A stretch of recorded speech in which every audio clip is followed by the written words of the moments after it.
ఆదోనిలో మొన్న Adoni vice chairman గారు నరసింహులు గారు ప్రెస్ మీట్ పెట్టడం జరిగింది. ఈరోజు నేను ఈ వీడియో ముఖంగా నరసింహులు గారికి నేను ఒకటే సూటిగా ప్రశ్నిస్తా ఉన్నా. ఈరోజు నరసింహులు గారు మాట్లాడినటువంటి మాటలు ఒక్కసారి మనం చూస్తున్నట్లయితే ఈ మాటలు చూసి ఆదోని ప్రజలు నవ్వుకునేటువంటి పరిస్థితి. ఎందుకంటే ఈరోజు వైసీపీ ప్రభుత్వం అధికారంలో ఉన్నప్పుడు 5 ఏళ్లుగా అధికారంలో ఉండింది వైసీపీ గవర్నమెంట్.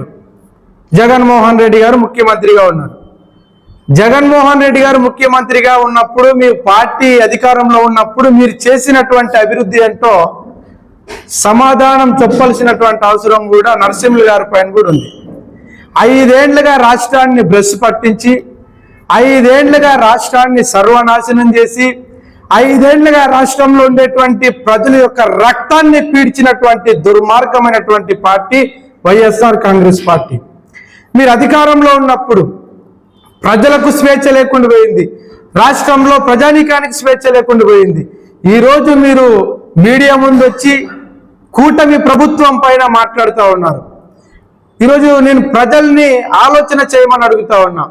ఈరోజు నరసింహులు గారు మాట్లాడినటువంటి మాటలు ఒక్కసారి మనం చూసుకున్నట్లయితే 5 ఏళ్లుగా రాష్ట్రాన్ని నాశనం చేసి ఈరోజు కూటమి ప్రభుత్వం అధికారంలోకి వచ్చిన తర్వాత రాష్ట్రాన్ని అభివృద్ధిలో కూటమి ప్రభుత్వం వేగవంతం పరుగులు పెట్టిస్తా ఉంటే దీన్ని చూసి ఓర్వలేకనే ఈరోజు వైసీపీ నాయకులు ఎగిరెగిరి పడతా ఉన్నారు మీడియా ముందుకు వచ్చి.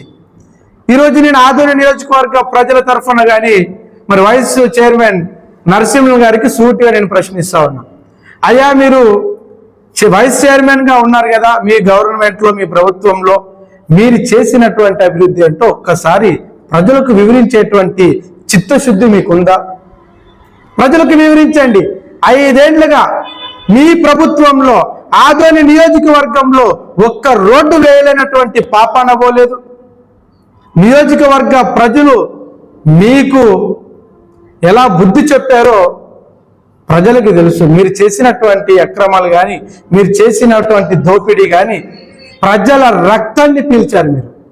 మీ ప్రభుత్వం ఉన్నప్పుడు ప్రజల రక్తాన్ని పీల్చారు, ప్రజల జీవితాలతో చెలగాటమాడారు. ఈరోజు కూటమి ప్రభుత్వం పైన విమర్శలు చేస్తా ఉన్నారు. నేను ప్రజల్ని ఆలోచన చేయమని అడుగుతా ఉన్నా. కూటమి ప్రభుత్వం పైన ఎందుకు విమర్శిస్తున్నారంటే ఆఖరికి 2024 ఎన్నికల్లో వైసీపీ పార్టీకి ఆంధ్ర రాష్ట్ర ప్రజలు సమాధి కట్టారు. ఈ కూటమి అధికారంలోకి వచ్చిన తర్వాత అభివృద్ధిని చూసి మా పార్టీకి మాకి పూర్తిగా ప్రజలు సమాధి కడుతున్నారనేటువంటి ఒక భయంతో 45 రోజులు గవర్నమెంట్ ఏర్పడిన వెంటనే అభివృద్ధి చేయలేదు, సూపర్ 6 పథకాలు అమలు కాలేదని చెప్పి ప్రగల్భాలు పలుకుతా ఉన్నారు. 5 ఏళ్లుగా అభివృద్ధి చేయలేనటువంటి మీరు ఈరోజు 45 రోజుల్లో రాష్ట్రాన్ని అభివృద్ధి వైపు పరుగులు పెట్టిస్తున్నటువంటి కూటమి ప్రభుత్వం పైన ప్రశ్నించేది, విమర్శలు చేసేది మీ ప్రభుత్వం ఉన్నప్పుడు మీకు కనపడలేదా? నేను నరసింహులు గారిని సూటిగా ప్రశ్నిస్తా ఉన్నా. మీరు సమాధానం చెప్పాలి ఆదోని నియోజకవర్గ ప్రజలకు. ఈరోజు ప్రజలు ఇక్కడ కూటమి ఎమ్మెల్యేగా గెలిచినటువంటి డాక్టర్ పార్థసారథి మా ఎమ్మెల్యే సార్ కూడా ఆదోని నియోజకవర్గాన్ని అభివృద్ధిలో పరుగులు పెట్టిస్తా ఉన్నారు. మీకు ఆ భయం ఉంది. అభివృద్ధి వేగవంతంగా ఆదోని నియోజకవర్గంలో చేస్తా ఉన్నారు. మా పరిస్థితి ఏంటో తెలీదు. రాష్ట్ర ప్రజలు మాకు కనీసమయా మీకు రాష్ట్రంలో ప్రతిపక్ష హోదాను కోల్పోయారా మీరు? అంటే ప్రతిపక్ష హోదాను కోల్పోయారు మీరు. 151 సీట్లు గెలుచుకున్నటువంటి మీరు ప్రజలు తిప్పి కొడితే 11 సీట్లకు పరిమితం అయ్యారు. మీకు ఇప్పటికైనా రాలేదా? మీకు నేనేం మాట్లాడాలో కూడా తెలియదు. కనీసం ఇప్పటికైనా మీరు మారండి. మీరు మనుషులు మారరా? అది కనీసం ప్రతిపక్ష హోదాను కూడా కోల్పోయారు మీరు. ప్రతిపక్ష హోదాను కూడా కోల్పోయినటువంటి దుర్మార్గమైనటువంటి పార్టీ వైఎస్ఆర్ కాంగ్రెస్ పార్టీ. అంటే ప్రతిపక్ష హోదాను కూడా కోల్పోయినటువంటి తీర్పు ప్రజలు మీకు ఇచ్చారంటే మీరు ప్రజలను ఎంత నరకాన్ని చూపించారో ప్రజలకి ఒక్కసారి ప్రజలు అది ఆలోచన చేశారు కాబట్టి మీకు ప్రజలు సరైనటువంటి తీర్పు ఇచ్చారు. మిమ్మల్ని అందరినీ కూడా ఇంటికి సాగనంపించారు. సూపర్ 6 పథకాలు అమలు కాలేదు. 45 రోజులు మా కూటమి గవర్నమెంట్ ఏర్పడి 45 రోజులు అయింది.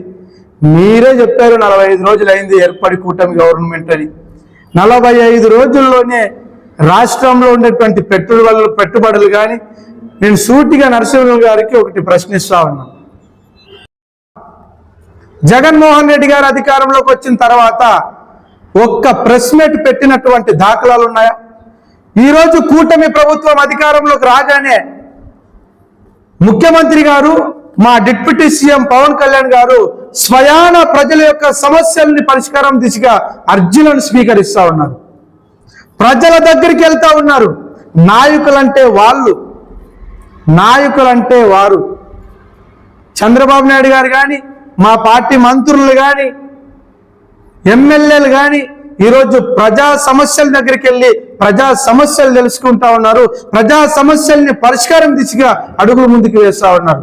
మీ నాయకుడు గెలిచిన తర్వాత ఈ 5 ఏళ్లుగా కాలక్షేపణ చేసి రాష్ట్రాన్ని భ్రష్టు పట్టించి ప్రజలకు నాశనం చేసి మీరు ఈరోజు మా నాయకులు స్వయాన ప్రజల మధ్యలోకి వెళ్ళి ప్రజా సమస్యలు తెలుసుకుని ప్రజా సమస్యలు పరిష్కారం చేస్తూ ఉన్నారు ముఖ్యమంత్రి గారు, అదేవిధంగా డిప్యూటీ సీఎం పవన్ కళ్యాణ్ గారు.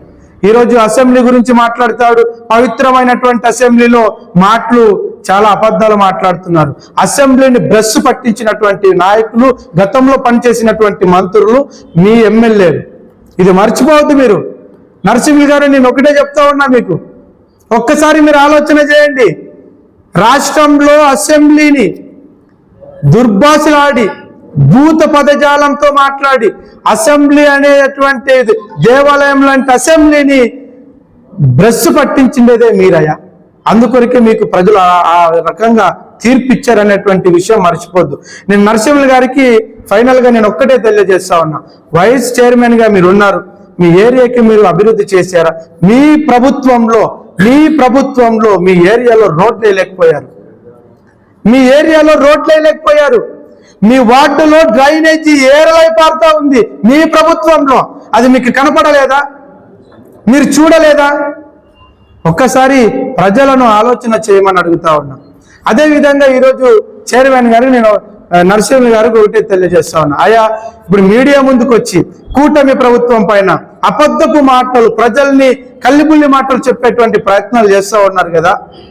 మీకు కనీసం ఉంటే, ప్రజలపైన మీకు చిత్తశుద్ధి ఉంటే, మీ ప్రభుత్వంలో జగన్మోహన్ రెడ్డి గారు 23 దళిత పథకాలు తీస్తే మీరు నిద్రపోయారా? మీరు మాట్లాడలేకపోయారే? మీరు అప్పుడెందుకు మాట్లాడలేకపోయారు? 23 దళిత పథకాలను తీసేసినటువంటి దుర్మార్గమైనటువంటి పార్టీ వైఎస్ఆర్ కాంగ్రెస్ పార్టీ. ఈరోజు దళితులను చంపి డోర్ డెలివరీ చేసే నోరు మీరు మాట్లాడలేకపోయారు. ఇదేనా ప్రజాస్వామ్యం అంటే? డోల్ డెలివరీ చేశారు కదా, శవాలను చంపి డోల్ డెలివరీ చేశారు. మీరు అప్పుడు మాట్లాడలేదే. సమాధానం చెప్పాల్సినటువంటి అవసరం ఉంది. నరసింహులు గారు సమాధానం చెప్పాలి. ఒక్కసారి మీరు ఆలోచన చేయండి. కూటమి ప్రభుత్వం పైన మీరు విమర్శలు చేస్తే ప్రజలు చూస్తూ ఉన్నారు. మీకు ఆల్రెడీ ప్రజలు వైఎస్ఆర్ కాంగ్రెస్ పార్టీకి ప్రజలు సమాధి కట్టారు. మీరు కూటమి పైన ఎన్ని విమర్శలు చేసినా ప్రజలు మంచి నిర్ణయంతో ఉన్నారు.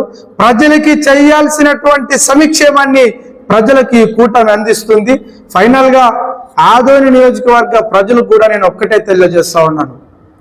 ఆదోని నియోజకవర్గంలో కూడా 10 ఏళ్లుగా ఎమ్మెల్యేగా వహించినటువంటి ఇప్పుడుండేటువంటి మాజీ శాసనసభ్యులు సాయి ప్రసాద్ రెడ్డి గారు ఆదోని నియోజకవర్గానికి చేసింది ఏమీ లేదు.